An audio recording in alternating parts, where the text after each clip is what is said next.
Hi, my name's Matt Frost. I'm the marketing manager for ARB 4x4 accessories. Hi, I'm David Brickhill from Kaymar 4-wheel drive. G'day, my name's Alan Johnson. I'm from a company called Piranha Off-Road Products. And this little tiny beast thing here is my truck. I bought my first four-wheel drive about 16 years ago. My wife and I did a 6-month trip around Australia, and in my opinion, the only vehicle to do that in is a four-wheel drive. It was an old short-wheelbase Land Cruiser. It was pretty old, pretty bashed around, but that thing took us everywhere for about 6 months, right away around the country. It was an awesome trip, and having done that, I would never ever buy anything but a four-wheel drive again. The first four-wheel drive vehicle was a Subaru, high-low ratio. It was a lovely beige colour. We put a bull bar on the front of it, we stuck some 31s underneath it, changed CVs regularly, put a 2-inch body lift in it.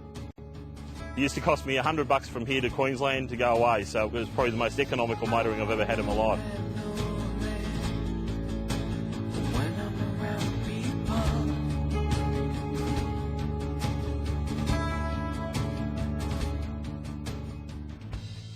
Many years ago, I was out in my 2-stroke, 3-cylinder Suzuki, going down quite a steep hill.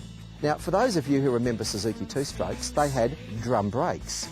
Now, the other interesting characteristic of 2-stroke Suzukis is they have absolutely no compression braking.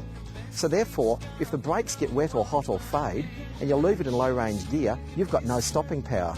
My most terrifying and memorable experience is going down a particularly steep, nasty hill, going faster and faster and faster, thinking I was going to die, thinking the pistons are going to explode at the top of the engine and blow the spark plugs out to the bonnet, because it was just revving so hard. At the bottom of that hill I got there, and I think I must have lost about 1 kilo from perspiration and sweat and fear, and it absolutely taught me about picking right lines and thinking and looking where you go before you go. So that 2-stroke Suzuki taught me a lot. I'd have to say my most memorable four-wheel drive experience would have been in my first four-wheel drive in our short-wheelbase Land Cruiser. Hadn't done a lot of four-wheel driving back then, and we came to a section of track, and I'd never seen anything like it. There was deep ruts, bog holes, mud, and I really questioned whether or not this vehicle that I had was going to get through there. Anyway, we locked in the hubs, put it into low range, and the thing just sailed through. I was blown away at the capability of this vehicle.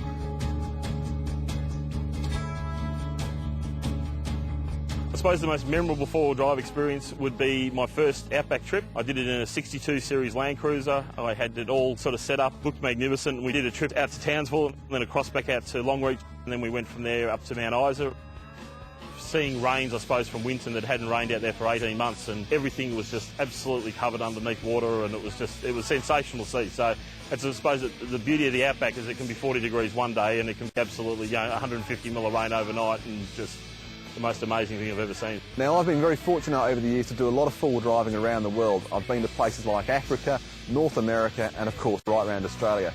My number one destination that I've been anywhere would have to be the Kimberley region of Western Australia. I reckon that is the ultimate destination for the four-wheel driver. The Kimberley has stunning scenery, fantastic fishing, great four-wheel driving, and sunsets that you just don't get anywhere else in the world, I reckon. Favourite four-wheel drive destination would have to be the desert. Love the desert. I reckon it's the most magical place in the world. I think to feel like you're in the desert is just, it's peaceful, it's calm. I've done a couple of desert trips now, especially with my kids. The sunsets are magnificent. You see wildlife that you don't expect to see. I think it's a constant challenge, and you can go over one sand dune and feel like you're in the middle of nowhere and there's nobody else around. So I think the desert and what it has to offer is probably the most magical places in Australia that you can go.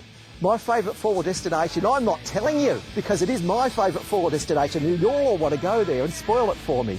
But I'll tell you what, it's in Gippsland, and it's sort of at the back of certain areas. To me, the best bit about four-wheel driving is getting out of the city and getting into the remote parts of this fantastic country. You simply can't do that in a normal two-wheel drive car. It's a chance to get to places that nobody else gets to in the great outdoors that we live in, and that's the great part of four-wheel driving and being able to do those sorts of things. It's an opportunity to take your mind away from all the things that might be stressing you. When you're on a steep, dangerous track, you're not thinking about whose bill you didn't pay or what's happening or your bank card or what the kids are up to. You're thinking about where am I going? Your mind is totally focused on what you're doing and when you're out there. So it's a very almost Zen type experience. It's a wonderful thing to enjoy. is just look around us now. We're in the Victorian bush. There's a blue sky. We've got these wonderful tracks to go playing on. There's lovely trees. You can't smell it, but it's this great smell of the gums and the fresh air. It's an awesome experience. So if you haven't got into it, get into it. If you are in it, spend the time to smell the roses, smell the bush and enjoy it. It's fantastic.